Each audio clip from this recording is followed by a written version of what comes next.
ఓం నమ శివాయ. ఓ యమధర్మరాజా, ఏమిది ఇలా హఠాత్తుగా కైలాసానికి విచ్చేశావు? ఏదైనా విశేషమా? నా బ్రతుకునకు విశేషములు కూడానా? నేను పుట్టినదే చంపుటకని లోకమంతా నన్ను ఆడిపోసుకునుచున్నది. నేను కేవలం ఈ స్వామి బంటునని, ప్రాణహరణము చేసే నిమిత్త మాత్రుడనని, అసలైన సంహారకర్తవి నీవేనని అర్థం చేసుకునేవారే లేరు. ఏం చేస్తాం, అంతా నా నుదుటి రాత. నీ మాటల తీరు చూస్తుంటే ఎవరి ప్రాణదీపాన్నో ఉఫ్ఫను ఊదేలా ఉన్నావే. అవును స్వామి, దేవరవారి ఆజ్ఞ అయితే ఆ పుణ్యకార్యమును కాస్త ముగించవలననే వచ్చి తిని. ప్రాణజ్యోతి ఆరే సమయం ఆసన్నమైనప్పుడు వారు వీరు అని లెక్క పెట్టకుండా ఆ లెక్కలు ముగించేయమని ఎప్పుడో ఆజ్ఞలు ఇచ్చేశాను కదా. ఇచ్చితిరి స్వామి, పెద్దలు అట్టి ఆజ్ఞ ఇచ్చితిరి కనుకనే ఆయుష్ తీరిన మార్కండేయుని ప్రాణములు హరించుటకు వెళ్లి తిని కాలపాశమును వేసి తిని. కాని ఆ పసివాడు పరమశివ అంటూ ఒక భక్తి కేక పెట్టారు. అంతే, తమరు పట్టున ప్రత్యక్షమై ఇదే శూలముతో ఇచ్చట ఒక పోటు పొడిచితిరి. ఆ నొప్పి ఇంకనూ తగ్గలేదు స్వామి. అమ్మా, మార్కండేయుని భక్తి పారవస్యత నాకు అలాంటి ఆగ్రహాన్ని తెప్పించింది. ఇంతకు నువ్వు ప్రాణం తీయవలసిన ఆ ప్రముఖుడెవరు? అది మా స్వామి, ఏమి ఇది? కంగారు పడకుయమ్మా, అవి ధర్మజ్యోతుల దివ్యకాంతులు, నా ప్రియాతి ప్రియభక్తులు వెలిగించినవి. సహస్ర ప్రభాకర ప్రభా సంపత్తిని అధక్కరించు ఆ పావన కాంతులు పాప సంహారం చేసేవే కాని ప్రమాదాన్ని కలిగించేవి కావు. అవును అవునవును, ఆ భక్తుడు మిమ్మల్ని ఇంతగా ఆకట్టుకున్నాడు కనుకనే ఈ మంచు కొండల్లో సైతము నాకు ఈ ముచ్చెమటలు. అంటే అంటే కాలము ఆసన్నమైనది తమ తమ ప్రియ భక్తునికే.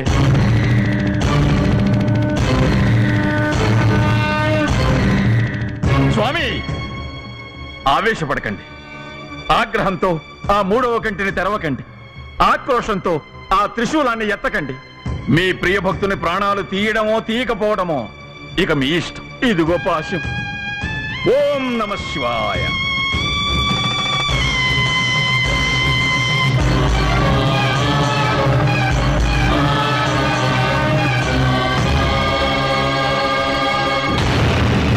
నమో భవాయ చ రుద్రాయ చ నమః శర్వాయ చ పశుపతయే చ నమో నీలగ్రీవాయ చ శితికంఠాయ చ నమః కపర్దినే సంయుక్తకేశాయ చ నమః సహస్రాక్షాయ చ శతధన్వనే చ నమో గిరిశాయ చ శిపివిష్టాయ చ నమో భీఢుష్ట్రమాయ కేశుమతే చ నమో హ్రస్వాయ చ వామనాయ చ నమో బృహతే చ వంశీయతే.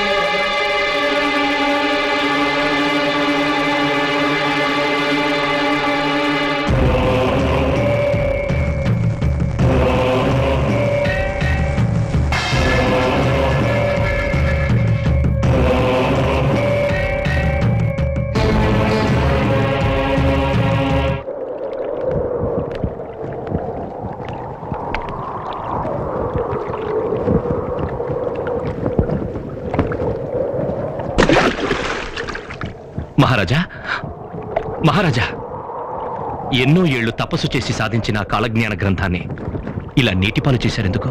నా తపశ్శక్తి వల్ల నుదుటి రాతల్ని తెలుసుకునే జ్ఞానాన్ని వరంగా పొందాను. కానీ ఆ రాతను మార్చగలిగే శక్తి ఆ జ్ఞానానికి లేనప్పుడు ఏం ప్రయోజనం? ఇప్పుడు ఏం జరిగిందని ఈ నిర్ణయం తీసుకున్నారు? ఇంకా ఏం జరగాలి?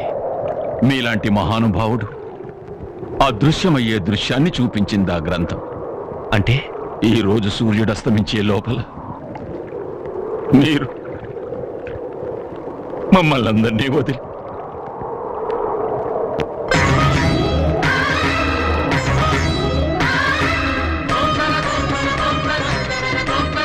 ఆ మృత్యుదేవత నన్ను తన ఒడిలో చేర్చుకునే శుభదినం ఈ రోజేనా? మృత్యు వచ్చేదినం శుభదినమా?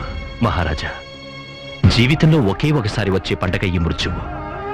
అందరికీ చెప్పకుండా వస్తుంది, నాకు చెప్పి వస్తోంది. అద్భుతమైన ఈ పండుగను నేను కోటిలింగ క్షేత్రంలోనే ఆచరించుకోవాలి. సెలవిప్పించండి.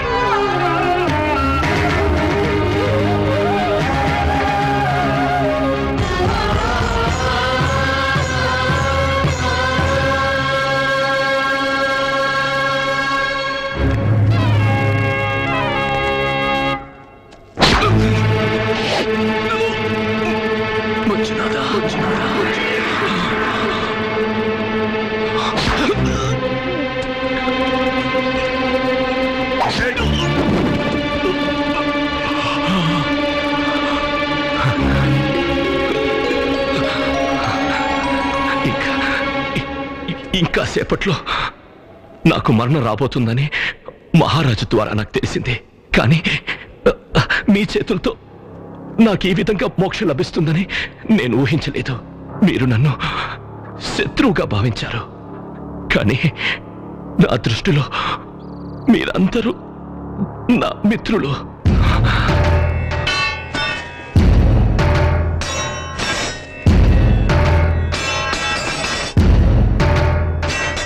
పరమేశ్వరుని సన్నిధికి నన్ను సాగనంపుతున్న మీ అందరికీ నా హృదయపూర్వక కృతజ్ఞతలు. వెళ్లే ముందు ఒకటి చెప్పాలనిపిస్తోంది. మరణం అనేది ప్రకృతి సిద్ధంగా జరగవలసిన ఒక ధర్మం. మనిషి మనిషిని చంపడం అధర్మం. ప్రేమించడం నేర్చుకుంటే అందరూ దైవ స్వరూపులవుతారు. ఇదే నా జీవితం నాకు నేర్పించిన పాఠం. మేమెంత తప్పు చేశాము మాకిప్పుడే తెలిసింది. మనిషి రూపంలో ఉన్న దేవుణ్ణి మేం కిరాతకంగా పొడి చేశాం. దయచేసి మమ్మల్ని అందరినీ క్షమించు మంజు. క్షమించు మంజు, క్షమించు. క్షమించవలసింది నేను కాదు.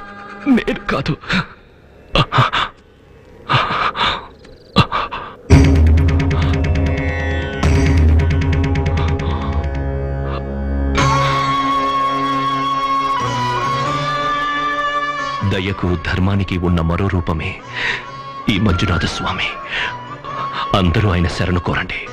ఆవేశంతో అజ్ఞానంతో వీళ్ళు తప్పు చేశారు. దయచేసి వీళ్ళందరినీ క్షమించు స్వామి, క్షమించు.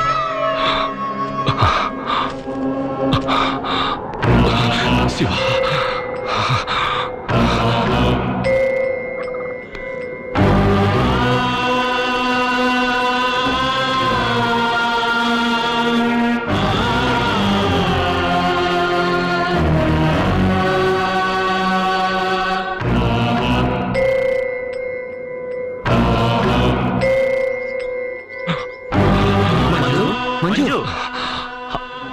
పుణ్యక్షేత్రాలన్నీ తిరిగి ఇప్పుడే వస్తున్నాం. ఇది కాశీ విశ్వేశ్వర ప్రసాదం, నాగలింగేశ్వర ప్రసాదం, శ్రీకాళహస్తీశ్వర ప్రసాదం, మహానందీశ్వర ప్రసాదం, శ్రీశైలేశ్వర ప్రసాదం. ఆహా, మహాప్రసాదం సరైన సమయానికి తీసుకొచ్చారు. నా కోసం చిన్న పని చేస్తారా? ఏమిటి మంజు? అటు చూడండి.